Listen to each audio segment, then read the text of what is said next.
Assalamualaikum warahmatullahi wabarakatuh. Waalaikumsalam warahmatullahi wabarakatuh. Alhamdulillahirabbil alamin wassalatu wassalamu ala sayyidina Muhammadin wa ala alihi washabbihi ajmain. Amma ba'du. Selamat pagi anak-anak. Pagi. Apa kabarnya, baik? Alhamdulillah baik. Alhamdulillah. Pokok pembahasan kita pada pertemuan kali ini adalah membahas tentang adab seorang anak kepada orang tua dan guru. Sekarang sebelum memulai pelajaran, saya ingin tanya kepada kalian, tolong ada yang menjawab. Apa yang ada di pikiran kalian ketika mendengar kata orang tua? Ibu misalnya. Ayo, ada yang jawab satu? Saya, Pak. Ya. Ibu adalah orang yang telah melahirkan kita ke dunia, jadi kita harus menghormati beliau. Ya, bagus. Sekarang Bapak, siapa yang mau jawab lagi? Saya, Pak. Ya, sebelahnya. Orang yang memberi nafkah, kita harus menghormati beliau. Nah, Bapak adalah orang yang sudah memberikan nafkah kepada kita, sehingga kita harus menghormati. Ya, kita lanjutkan. Orang tua. Saya berdoa semuanya masih punya orang tua. Amin. Iya, ya? Saya Nggak punya? Nggak punya? Nggak punya sama sekali? Ada satu. Ya. Kita doakan ya. Kalau kita berbicara tentang orang tua, mereka adalah orang yang menjadi sebab adanya kita di dunia. Allah menciptakan sampeyan semua ini melalui siapa? Orang tua. Kalau tidak ada orang tua, maka tidak akan ada kita. Maka dalam kondisi apapun kita harus menghormati orang tua. Tidak peduli lahir dari orang tua yang modelnya seperti apa. Tidak harus menuntut, Pak, saya kok lahir dari orang tua seperti ini. Tidak. Urusan mengeluarkan dari orang tua itu urusannya Allah. Ya. Allah mau naruh kita lewat rahimnya siapa? Itu urusannya Gusti Allah. Kita tidak boleh menuntut sama sekali. Maka dari itu, dalam kondisi apapun, siapapun orang tua kita harus menghormati orang tua. Saya akan buka satu hadis dari Rasulullah. Nah, perhatikan hadisnya Rasulullah ini. Siapa yang bisa baca? Nggak bisa, tak baca sendiri. Man sarrahu an yumaddalahu fi umrihi wa yuzadu lahu fi rizqihi falyatabarra wal yasil falyatabarra walidayhi wal yasil rahimah. Barang siapa yang ingin umurnya dipanjangkan. Siapa sing ingin umurnya panjang? Saya. Apakah ada yang tidak ingin umurnya panjang? Semua ingin umur panjang. Dan siapa yang ingin rezekinya banyak? Saya. Ingin rezekinya banyak. Kuncinya di mana? Fal yatabarra walidayhi wal yasil rahimah. Maka dia harus memuliakan orang tua dan menyambung tali silaturahim. Sama ingin rezekinya banyak, saya cuma ingin umurnya panjang. Kuncinya satu, apa itu? Muliakanlah orang tua, hormat kepada orang tua. Hadis yang kedua, rohima anfu, summa rohima anfu, summa rohima anfu. Ila man ya Rasulullah. Rohima anfu itu kalau kita bahasakan pesantren, prutel iromi, prutel iromi, prutel iromi. Maknanya apa? Hinalah orang itu. Hinalah orang itu. Man ya Rasulullah, kata sahabat, siapa mereka ya Rasulullah? Dijawab oleh Kanjeng Nabi, qala man adraka abawaihi indal kibari ahadauma au ilaihima falam yadkhulul jannah. Mereka yang masih bertemu dengan orang tuanya. Mereka masih punya orang tua, tapi tidak bisa masuk surga. Kenapa? Karena kurang ajar dengan orang tua. Dalam hadisnya Nabi juga, ridhollahi fi ridho walidain, suhtullahi fi suhtil walidain. Bahwa ridhonya Allah terletak pada ridhonya orang tua. Bencinya Allah, marahnya Allah ada pada kemarahan orang Wah, siapa yang sering membuat orang tuanya marah? Saya ngaku. Mulai sekarang jangan pernah membuat orang tua marah. Karena marahnya orang tua itu adalah marahnya Allah. Nah, orang kalau Allah sudah ridho, urutnya enak, rezekinya lancar, cari ilmu juga mudah, ya, cari jodoh juga mudah. Pengen jodohnya mudah apa sulit? Ya, maka dari itu muliakanlah orang tua. Lalu bagaimana kita caranya memuliakan orang tua? Nih, kita lanjutkan. Nah, ada bergaul dengan orang tua, mencintai dan menyayangi kedua orang tua. Jelas kita harus sayang kepada orang tua. Sampai sayang orang tua enggak? Sayang. Kapan sampai sayang orang tua? Sama kita sudah sayang orang tua. Bagaimana caranya sampai menyayangi orang tua? Saya tanya sekarang ini. Yang ada itu orang tua kamu sayang kamu sejak lahir. Kamu ya rada gede itu sudah mulai tahu sayang kepada orang tua. Kira-kira lebih lama? Lebih lama mana sayangnya orang tua apa sayangnya kamu? Sayangnya orang tua. Coba sejak masih dikandung manis dilus-lus anakku.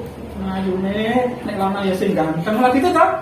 Nah, ini sayangnya orang tua. Begitu lahir, kalau beliau nggak sayang, lahir taruh, plek ditinggal. Kira-kira bagaimana? Mati, dibiarkan. Oleh karena orang tua sayang, diambil, disayang-sayang. Kalau dingin dikemuli, kalau lapar dikasih makan, kalau sakit dibawa ke bidan. Ayo, sama pernah nggak bayangkan itu? Ayo, kalau kepanasan dikipasi, kalau malam nangis ibu bangun gendong. Nah, itu orang tua kamu sayangnya sejak dari kandungan sampai lahir, sampai besar, sampai anaknya dewasa itu pasti sayang terus. Lah anak kadang-kadang itu sering anak-anak itu berani melawan orang. Tidak boleh mencintai dan menyayangi orang tua. Menjawab panggilan mereka dengan suara yang lembut. Dipanggil namanya, Tisiti, dalam bu. Tisiti, apa? Siapa enggak? Itu menyakiti orang tua. Kalau orang tua sudah sakit hatinya kira-kira ridho apa enggak itu? Ya, bisa marah. Marahnya orang tua adalah marahnya Allah. Kalau dipanggil dengan suara yang lembut dan harus jawab. Tidak boleh dijawab orang, dipanggil orang kamu diam. Nyatu pegang HP. Tidak boleh, harus jawab nggih, dalam bu atau bagaimana. Ya. Tidak boleh diam. Terus apalagi adabnya? Mana hati mereka kalau disuruh berangkat? Tumbas lombok, nggih, berangkat. Bu, repot bu. Repot aku bu. Nah, nggak boleh ini. Tinggalkan dulu, belikan dulu. Nanti bawa ke orang tua. Nanti kita ke orang tua itu, ya, biar ridho. Nek gak ridho bahaya sampai. Berikutnya menjaga perasaan mereka baik berupa perkataan maupun perbuatan seperti tadi. Tidak boleh berkata kasar. Tidak boleh bertingkah laku yang tidak sopan pada orang tua. Caranya, ya. Wah ini ya, sopan itu namanya. Orang tua siapapun nggak boleh. Ini menanggung biaya hidup ketika mereka sudah tua. Nanti ini sampai belum. Nanti kalau orang tua sudah tua betul, tidak bisa bekerja, bapaknya sudah nggak bisa ke sawah, ibunya nggak bisa ke pasar lagi. Itulah kewajiban anak untuk membiayai orang tua. Kira-kira masih banyak mana biaya yang dikeluarkan untuk kamu sama kamu mengeluarkan biaya untuk orang tua?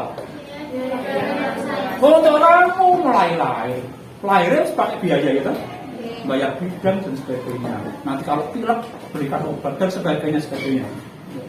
Kalau orang tua, ada kata-kata begini. Satu orang tua bisa memelihara 5 anak. Tapi 5 anak belum tentu bisa merawat satu orang. Ayo, sering terjadi seperti itu. Satu orang tua bisa merawat 5 anaknya. Tapi 5 anak belum tentu bisa merawat satu orang. Yang ada malah tukang berkelahi. Ibu itu loh, sampean itu. Ibu itu sama itu. Aku pegel. Gitu ya, yang ada seperti itu, rebutan tidak mau. Nah ini jangan sampai terjadi. Ya. Carilah ridho, jangan sampai kita masuk golongan orang yang hina, orang yang celaka karena begitu kita bertemu dengan orang tua tidak bisa memuliakan mereka. Yang ketiga, senantiasa merendah diri dan hormat ketika bersama maupun tidak. Dan ngarepe di depannya begini, ngomongin sopan. Tapi ketika beliau nggak ada, ibu, bapak, ada nggak orang seperti itu? Ada. Bapaknya pergi nggak ada. Nah ini nggak boleh. Kapanpun dan dimanapun orang tua harus tetap dihormati, walaupun sudah nggak ada. Jaga nama baik orang tua. Nanti kamu suatu saat akan menjadi itu.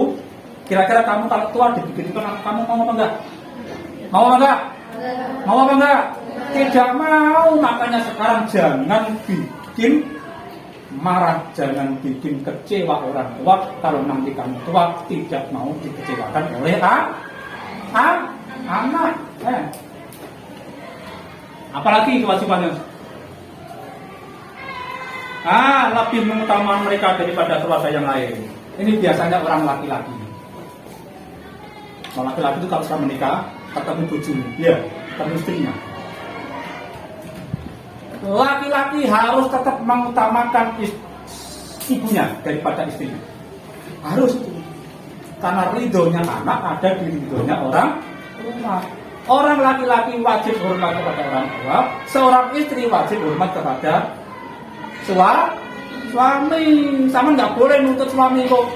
Sampean kok gak adil ibu sama saya, nggak boleh, ya, nggak boleh. Tetap harus orang tua diletakkan di atas, baru suami nanti. Saya sama tak tanya, kalau ibu meninggal bisa dapat ganti nggak?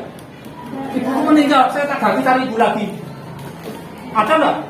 Nggak ada. Tapi kalau istri yang pergi, suami bisa cari istri lagi nggak? Bisa, makanya itulah, ya. Makanya istri jangan nuntut terlalu banyak. Pokoknya haknya terpenuhi, ya. Seorang suami, seorang laki-laki harus mengutamakan ibunya. Tapi sama jadi orang perempuan nggak boleh mengutamakan ibu daripada suami. Harus suaminya lebih dulu. Ya, nanti ketaatan sampean kepada suami akan membuahkan hasil yang baik kepada ibu. Pernah ada kisah seorang sahabat pamit kepada Rasulullah perang. Dia ngomong kepada istrinya, "Dek, sampean tidak boleh keluar sebelum saya kembali dari perang." Baru beberapa hari kabar datang, "Bu, ibunya sampean sakit. Sampean tolong ke sana." "Saya nggak bisa ke sana." "Kenapa?" "Suami saya belum ngasih izin." Pulang. Datang lagi, "Bu, ibunya sampean sudah sekarat mau meninggal. Tolonglah lihat ke sana." "Suami saya belum pulang, saya belum dapat izin." Kecewa dia pulang lagi. Kabar lagi ke situ, tanya, "Bu, ibu sama sudah meninggal, tolonglah lihat sebelum dikubur." Dia tetap jawab, "Suami saya belum pulang, saya nggak berani keluar." Akhirnya orang ini marah, datang kepada Rasulullah. "Ya Rasul, anak itu kurang ajar ya Rasul." "Kenapa?" "Ibunya meninggal, dia nggak mau nengok." Alasannya apa? Katanya dia tidak dapat izin dari suaminya. Suaminya ada di mana? Suaminya sedang perang jihad. Kata Rasulullah, apakah marah? "Oh, anak kurang ajar." Apakah begitu? Tidak. Dosa orang tua itu diampuni oleh Allah semua. Karena dia punya anak solehah yang taat kepada suami. Ya. Kalau kamu taat kepada suami kamu, orang tua kamu nanti akan dapat pahala yang banyak.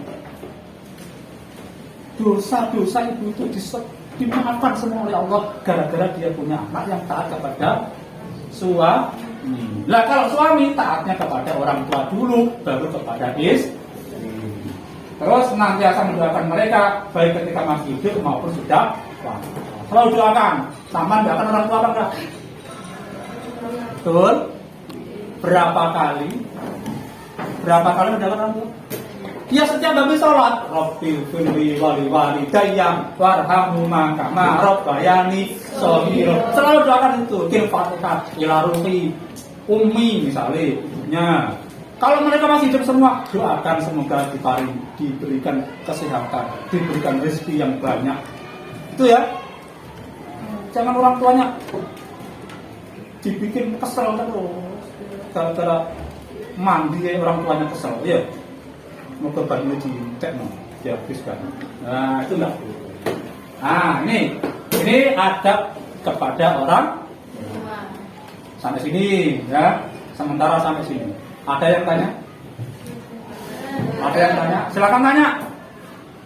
Kalau nggak ada yang tanya, tak kasih pertanyaan. Ya, tak kasih tugas nanti dikerjakan bareng-bareng. Ya, buat contoh, ya, semua nanti bentuk kelompok, 2 kelompok, kelompok A, B, C. Buat kelompok diskusi tentang adab dan tata krama anak kepada orang tua. Tentang adab dan tata krama anak kepada orang tua kamu diskusikan. Misalnya cerita tentang peristiwa apa yang kamu pernah tahu. Ya, misalnya kok ada kisah seorang anak itu durhaka gara-gara kurang ajar kepada orang tuanya. Silakan kamu ceritakan. Ya, bisa? Nah, ya waktunya sudah habis. Silakan istirahat. Kita ketemu lagi insyaallah pada pertemuan yang akan datang. Saya akhiri wallahumma bihamdihi. Assalamualaikum warahmatullahi wabarakatuh. Waalaikumsalam warahmatullahi wabarakatuh. Baik.